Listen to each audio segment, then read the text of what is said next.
mabhuku enyu auya handiti auya. Simukai mose. Simukai. Nditarisei. Nyatei nditarise. Kubva mutsoka kusvika mutsoro. Nditarisei. Joshua, I said look at me. Manditarisa handiti. Rakai makamira makada. Zvitarisei pamakamira ipapo. Zvitarise kubva muhuro kusvika mutsoka wakazvitarisa. Zvitarisei. Nyasha. Ndati zvitarise. Hauzvishona. Garai pasi. Dati undiudza kuti chaunoshamisira nacho chii pauri ipapo. Nokuti ndikakupa basa rangu haunyori. Ndine zvimabhuku zvishoma-shoma izvi.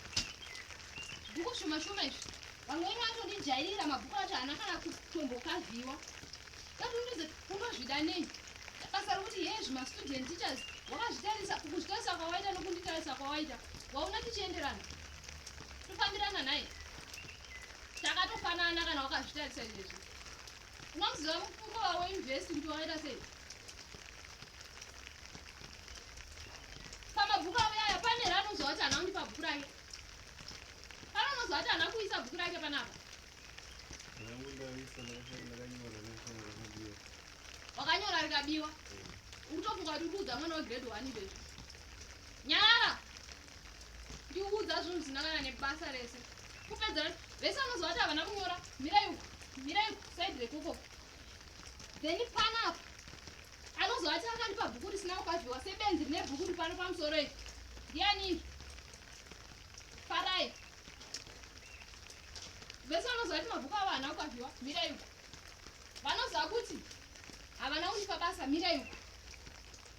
Then pamabhuku andakamaka ndine vanhu 2 chete. Vakawana ma50%. Vamwe vese mazero oga oga. Noita basa rokuti comments hativerengi comments handiti chimedium chiya chinopenga chistudent teacher. Iye akakuudza kuti ndiri student teacher ndianiko? Ndakakuya ndikamira mberi kwenyu pano ndikati ndiri student teacher. Nhasi tinoda kukuraka shai. Da kuti muzive kuti ndoita nezvei panapa. Mofunga ndakauya kuzotamba nemini. Kuda kuita basa rokundifoirisa degree rangu muchiita kuti musana nebasa rose.